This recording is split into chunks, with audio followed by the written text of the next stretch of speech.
Hello everyone! I didn't realize this day would come so soon, but it is finally the last day of 2013, so happy New Year's Eve to all of you. And in some places of the world it might already be nearly New Year's, so I hope you guys all have a great holiday. Make sure to stay safe.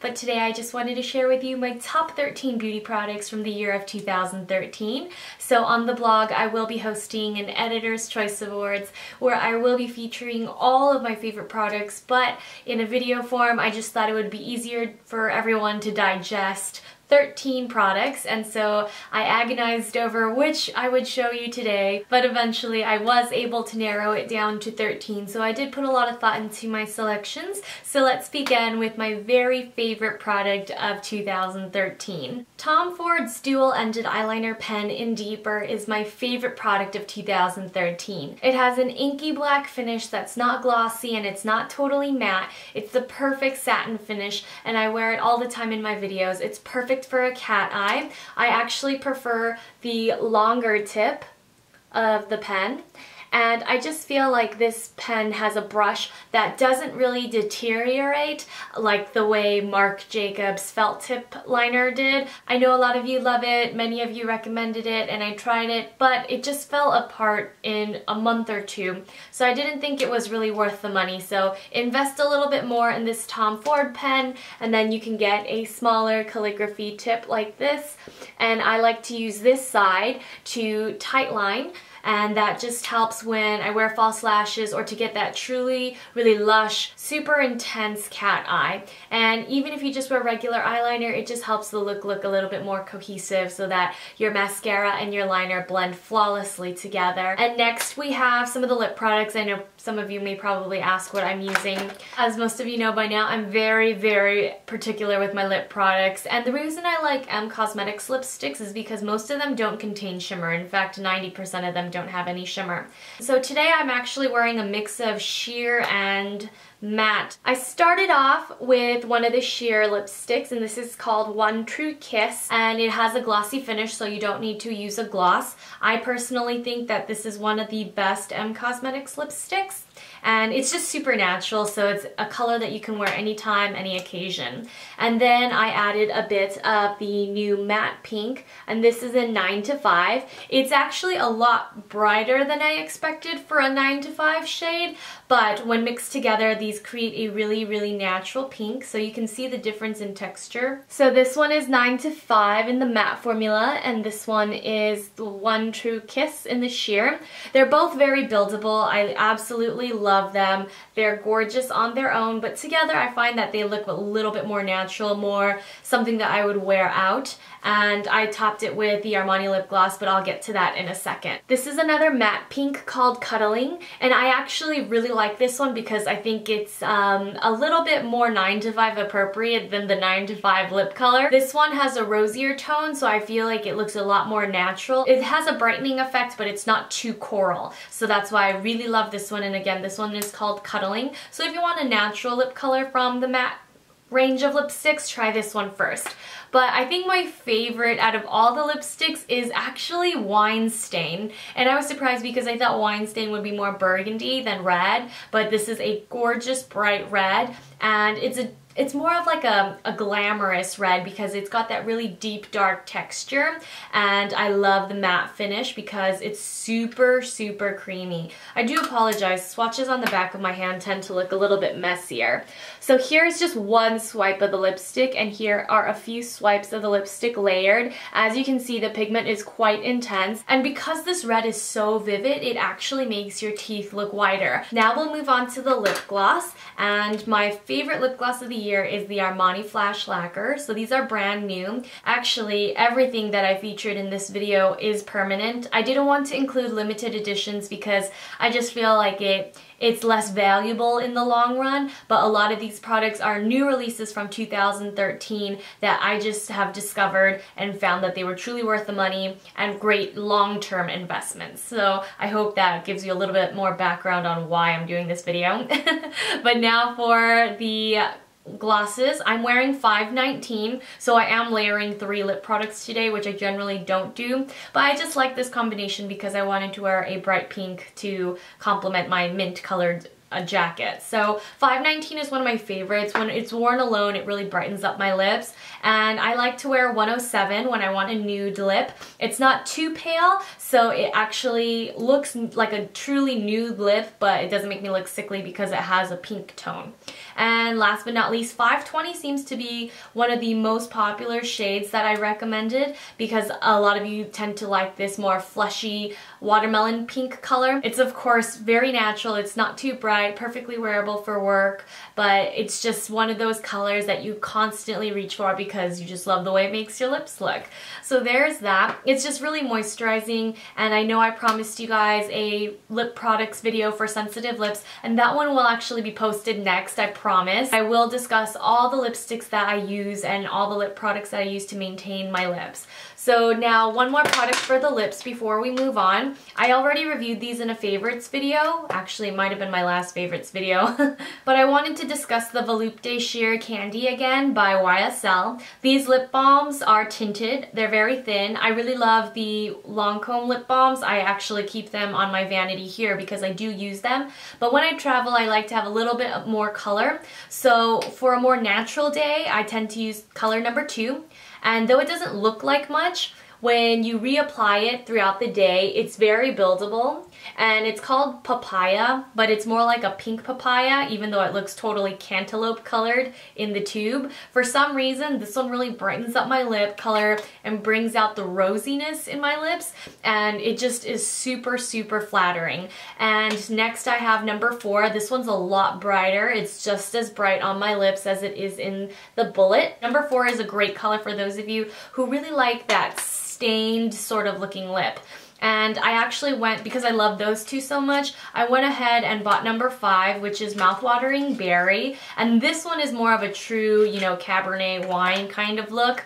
I actually haven't even photographed it yet, and it looks almost a little frightening in the Bullet, but I promise on the skin, it's actually a lot more natural. And these two are more dramatic because they are highly, highly pigmented. Considering their lip balms, they're almost just like, they're pretty much sheer lipsticks, except they have that more lip balm texture. Number 2, though, I feel has that really, really lip balm effect. It's actually the most glossy, and it stays the glossiest throughout the day. So I like to travel with this one the most, and it's easier to continuously reapply this one. Anytime I pull this out of my purse or my pocket, women ask me, what is that? Can I see that? You know, I actually love this one. Out of all the lip products I've tried this year, number 2, this is the Papaya. I think this is my favorite just because it's that phenomenal. And again, if you want to hear more about the formula, then you can watch my favorites video because I do discuss the actual lip balm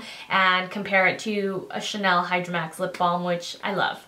So now moving on to some powder. Actually, we'll move on to my eyebrows.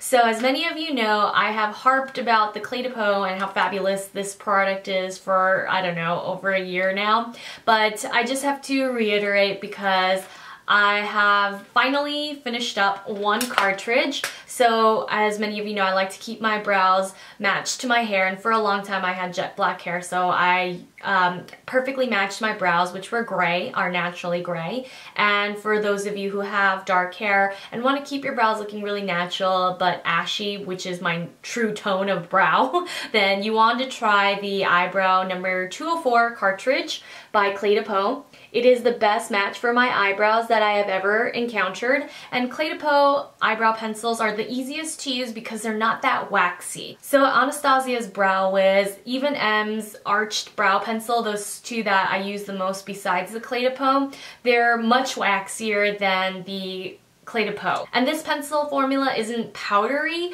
but it's just super easy to build up without creating a lot of residue on the brow. And sometimes when I use a waxy pencil, my brows can look sort of shiny because after the end of the day, the oils in your skin sort of warm up the product. And with the Clé de Peau, I don't really have that issue. So I much prefer that because it looks more natural that way. And today I'm wearing a different color. I actually decided to branch out. I purchased cartridge number 202 and you just pull it out of the holder. I'll show you another one. I actually bought a second holder. You just put the cartridge in the holder and the holder comes with the spoolie. It took me over a year to get through this cartridge, and as many of you know, I use this pencil almost every day, so I highly recommend it because it's really worth the investment and you only have to buy the refill. You don't have to buy the holder multiple times. I just bought a second one because I wanted two, one to use my 202 in and one to put my 204 in. So this is my brand new one. For those interested in nitty-gritty details, you can check out my blog, thereviewer.com, and search for the Clé de Peau eyebrow pencil review. But now I'm going to move on to concealer. I talked about the NARS concealer recently as well, but this Radiant Creamy Concealer in Custard is pretty amazing. I have very fine lines underneath my eyes, but other than that, I don't have wrinkles or really large noticeable pores. Not too many skin concerns, but I've had acne in the last 6 months, so I've tried a lot of product this year, but I think the winner is still the NARS because I can use this custard color on my acne and it blends in with the skin on my face, but it still brightens up the skin under my eyes. A lot of times when you use a lighter color here, you need a darker color to match your face, but custard, this color, blends in perfectly everywhere all over my face, so I highly recommend this formula and color. Next we have the Giorgio Armani Lasting Silk UV Compact Foundation. My favorite liquid foundation from Armani is the Lasting Silk. I mix 4.5 and 6. Between Armani colors, I'm always mixing things because it's very hard for me to find a perfect match. But this Armani powder number 4 is the perfect match for me, and this is actually my second compact because my first one shattered. I think I dropped this one too many times. It's a very delicate compact, and as you can see, it is one gigantic mess, and it is very difficult to use because this powder is very fine. So I'm just keeping that for, you know, as a reminder not to drop my second compact, but I highly recommend this powder because it has such a great texture and it works with lots of different brushes. So I already showed the Makeup Forever 112 brush that I like to use with it, but recently I've discovered that my Tom Ford blush brush is actually really great at applying this. So this powder is actually very sheer, but that's why I like to use a large, dense brush to apply it. And now for a liquid foundation. As most of you know, I'm a foundation junkie. I love powder, but I'm constantly trying new liquids because new liquids come out on the market like every other week. My favorite of all the foundations of 2013 to launch were the new and reformulated Coquetto Aqua foundations. And it looks like Cogendo, but traditionally you pronounce it Coquetto. The color 213 is a little light for me when I build it up. When I just wear 1 to 2 pumps, it looks totally fine. But when I use anywhere from 3 to 4 pumps, because this foundation is very, very sheer, it's actually a lot more sheer than I tend to use, but I like it because it feels like skin. This one is actually buildable, so you can wear it like a tinted moisturizer, but if you're willing to put in the effort, you can build it up to nearly full coverage. So I would say I can get medium to full from this, and I actually like to use their little flat top brush to get around and really build up the coverage. You don't want to smear it across your face, you just want to pat it in, but I highly recommend this because it's very, very natural, and it doesn't cover up my acne scarring, it doesn't cover up, you know, really deep scars well, but that's what concealer is for. So together these two create a really flawless complexion, and then today I went ahead and topped with my Armani powder. I just feel that the Aqua foundation, it feels good on my skin. It doesn't break me out. It doesn't clog my pores, and so that's why I highly recommend this. And now we're going to move on to a tool, and this is the Shiomura S Curler. This is brand new. It was recently released, but I highly recommend it because this is a pretty genius product for those of you who wear false eyelashes or for those of you who have a hard time getting to the inner corners to curl your lashes. And it looks nothing like an ordinary lash curler, but it's excellent for grabbing the inner corners. When I get to crimping my lashes, I like for them to look completely bonded to the falsies. So that's why I highly recommend this for those of you who are as equally meticulous, or for those of you who just are looking for a tool to grab those pesky inner corner lashes. Now we have the ambient lighting powders. The ambient lighting powders are gorgeous. The first two that I tried were dim and diffused. I really like dim, but between all the colors that I have used thus far, my favorites are Luminous and Radiant Light. I'm wearing Radiant Light. I use it as a bronzer, but when I wear Radiant, it gives me color to my face, but it's not brown and it's not dark. So I really love Radiant. I highly recommend it because I've been wearing it almost every day, and I just think that even though it is a slightly pink toned color, on my face it's not really noticeable. It warms up beautifully and it doesn't look coppery or bronzy. It's just a really gorgeous, you know, natural glow. So here is Luminous, and this one is a great highlighter. It's not a true champagne color, but I think it creates really, really gorgeous definition. So I'm just going to take a little bit down the bridge of my nose, and now my nose looks taller and straighter already. So even though I like the more subtle color of Dim, I think Luminous is a better highlighter. And I'm not sure if many of you were expecting this, but I did want to show you my little Guerlain nail polish collection. It is growing, but I love Guerlain nail polishes. Chanel makes my favorite colors, and I own the most Chanel. But I think that at the end of the day, the Guerlain nail polishes have really won my heart over this year. They are just so pigmented, so long lasting, and I really like the thicker gel nail polish look. I'm wearing Dior and Zoya here, but Guerlain is perfect. Everything's perfect in two coats, and it's more importantly, I really love their base coat. So their base coat is very hydrating, and it reminds me a lot of my previously well-loved Deborah Lippmann rehydrating base, which was tinted in green, but I just think this is a lot more natural, and sometimes I wear this by itself when I'm feeling lazy. So even though I have a lot of them, I just think at the end of the day, I will collect more. It's just hard to find colors that I really like because their selection is a lot more limited in comparison to Chanel's. But again, I highly recommend their gel top coat and their base coat. These two are my favorites. So if you ever have the opportunity to pick any of these up, I highly recommend you try them. Now for hair tools. After years of experimenting with hair tools, I've come to find that GHD hair products work for my hair the best. So because I'm very much a minimalist when it comes to styling my hair, it's straight and sort of fluffy looking, but my hair is not very high maintenance, and in general, I don't do much with it because I like to keep it looking healthy. And out of all the hair styling products that I've tried this year, I really love my GHD Emerald. I do have a lot of flat irons, but this Emerald one is pretty special because it always stands out to me. I love the color and I love the plaits. This one is great for curling my hair, but I think that the best release of the year was the GHD Air. So I'm very picky with my hair dryers because if anything, I blow dry my hair much more than I do any other styling, just because I don't like to go to bed with my hair wet. And I think that this GHD is beautifully styled. I love that vent in the back, and it has two large controls. It's very easy to grip, and it has a cool shot button here. And I just think that it's a gorgeous hair dryer to begin with, but it's not even the design that gets me. It's just a lot more powerful, but a lot more quiet than other hair dryers I've used. I've used Seidu hair dryers before, and those were good, but they're much heavier than this GHD Air. This isn't a little hair dryer by any means, but it isn't that heavy. Again, I highly recommend it because it's the best hair dryer that I've ever used, and I've used quite a few of them throughout my lifetime. I just think that the build quality and the performance of the hair dryer make this a really great investment. And last but not least, I wanted to talk to you about Diptyque. I showed this candle before. This is the pine bark candle, and I love this one. The more I burn it, the more I love it. The scent is intense, but it's not overwhelming, and it smells like Christmas in a candle, but it's a unique scent because it's very complex. It smells like pine bark and the fresh pine needles with a little bit of cinnamon